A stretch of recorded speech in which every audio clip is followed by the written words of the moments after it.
Hi friends, welcome back to my YouTube channel Shalini's ChalkTalk. இன்னைக்கு நம்ம எல்லாருக்கும் பிடிச்ச பரோட்டா எப்படி பண்றதுன்னு பார்க்கலாம். நான் இன்னைக்கு 3/4 கிலோ மைதா மாவு எடுத்து வச்சிருக்கேன். ஒரு பவுல்ல 1 ஸ்பூன் சர்க்கரையும் உப்பும் எடுத்து வச்சிருக்கேன். இதை கொஞ்சம் தண்ணி மிக்ஸ் பண்ணி நல்லா கரைச்சிட்டு இந்த மாவோட சேர்த்துக்க போறேன்.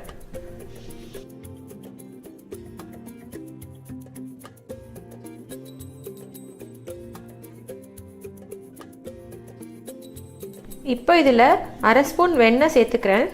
இதில் ஒரு 4 டீஸ்பூன் எண்ணெய் சேர்த்துக்கலாம். நீங்கள் எந்த எண்ணெய் வேணாலும் சேர்த்துக்கலாம். ஒரு தடவை நல்லா கலந்து விட்டுக்கலாம்.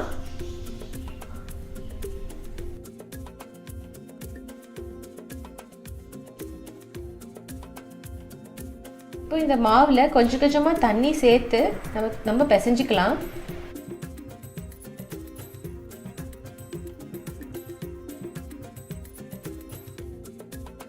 மாவை இப்படி பிசைஞ்சதுக்கு அப்புறமா நான் கிச்சன் மேடையில் இந்த மாவை மாற்றிட்டு ஒரு 10லேருந்து 15 நிமிஷத்துக்கு நல்லா இழுத்து பிசைஞ்சிக்க போகிறேன். இப்படி நல்லா பிசையும் போது நமக்கு பரோட்டா நல்லா சாஃப்டாக வரும். அப்புறம் நம்ம இப்படி இழுத்து பிசைறதுனால நம்ம கையில் இருக்க ஹீட்டெல்லாம் இறங்கி மாவு ரொம்ப சாஃப்டாக இருக்கும். மாவு இப்படி சாஃப்டாக நல்லா பிசைஞ்ச அப்புறமா பார்த்தீங்கன்னா இப்படி சாஃப்டாக இருக்கணும். பிசைஞ்ச அப்புறமா ஒரு பவுலில் இந்த மாவை வச்சு மேலே கொஞ்சம் எண்ணெய் ஊற்றிட்டு ஒரு ஈர துணியை போட்டு மூடி 1லேருந்து 2 மணி நேரம் ஊற வைக்கணும்.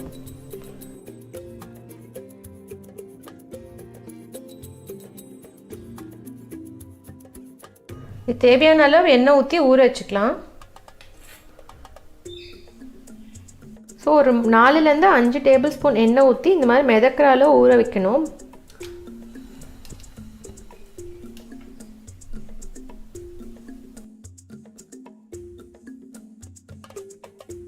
இந்த மாதிரி ஈர துணியில் மாவை நல்லா மூடி வச்சுட்டு மேலே ஒரு பாத்திரத்தை வச்சு மூடி வச்சுக்கலாம்.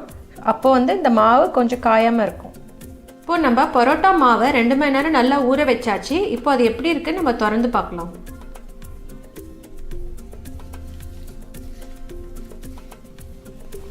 இப்போ நம்ம பரோட்டா மாவை நம்ம கிச்சன் மேடைக்கு மாற்றிக்கலாம். இப்போ பார்த்தீங்கன்னா மாவு நமக்கு ரொம்ப சாஃப்ட் ஆயிடுச்சு. இங்கே பாருங்கள். இப்போ நம்ம உருண்டைகள் பிடிச்சிக்கலாம். ஃப்ரெண்ட்ஸ், மாவு ஒரு 10 நிமிஷத்துக்கு நல்லா இழுத்து பிசைஞ்சதுக்கு அப்புறமா இந்த மாதிரி நீளமாக தேய்ச்சி உருட்டி வச்சுக்கோங்க.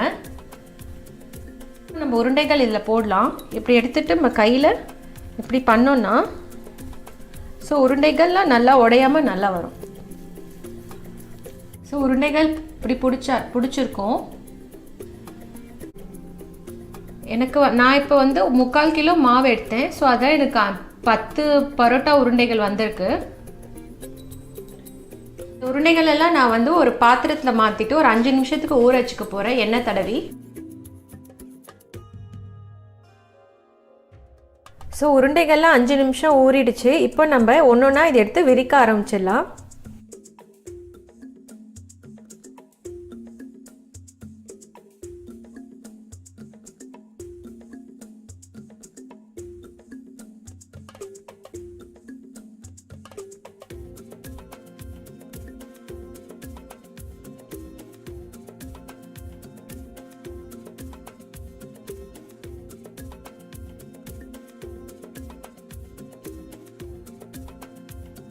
மேலேருந்து கீழே வரைக்கும் இதை ஒன்று சேர்த்துக்கலாம்.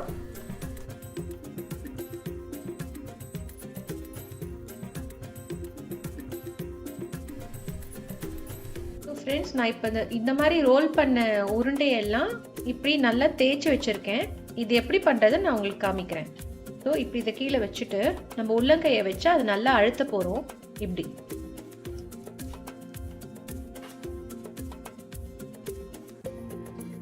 ஸோ இப்படி தேய்ச்சிக்கலாம்.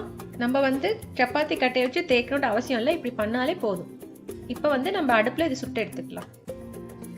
இப்போ நம்ம பரோட்டா மாவுலாம் நல்லா தேய்ச்சி ரெடியாக இருக்குது. இப்போ நம்ம தோசைக்கல்ல போட்டு சுட்டு எடுக்க போகிறோம். இப்போ நம்ம பரோட்டாவெல்லாம் மிதமான சூடில் சுட்டு எடுத்துக்கலாம். கொஞ்சம் இதில் ஃபஸ்ட்டு எண்ணெய் ஊற்றிக்கணும்.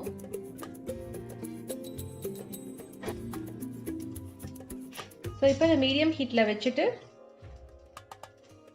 கொஞ்சம் எண்ணெய் ஊற்றிக்கலாம்.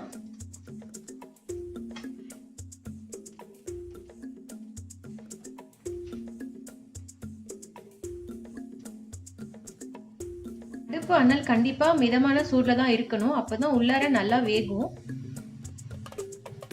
இப்போ இதை திருப்பி போட்டுக்கலாம். இப்போ இதில் கொஞ்சம் எண்ணெய் ஊற்றிக்கிறேன்.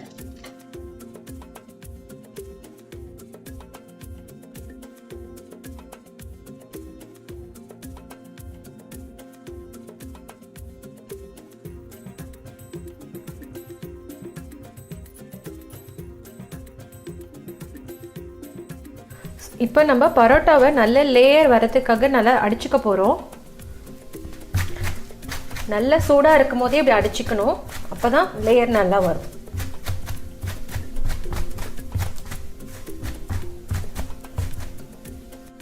ஸோ இப்போ நம்ம பரோட்டா வந்து ரெடி ஆகிடுச்சு. இதை வந்து நான் சிக்கன் குழம்பு அப்புறமா சிக்கன் கிரேவியோட சர்வ் பண்ணியிருக்கேன். இது எல்லாத்துக்குமே ரொம்ப நல்லாயிருக்கும். இன்கேஸ் நீங்கள் வெஜிடேரியனாக இருந்தீங்கன்னா வெஜிடபிள் குருமாவோட ரொம்ப நல்லாயிருக்கும். ஸோ இது கண்டிப்பாக வீட்டில் ட்ரை பண்ணிவிட்டு உங்கள் கமெண்ட்ஸை எனக்கு சொல்லுங்கள். Thank you. Please like, share and subscribe to Shalini's ChalkTalk YouTube channel for more videos.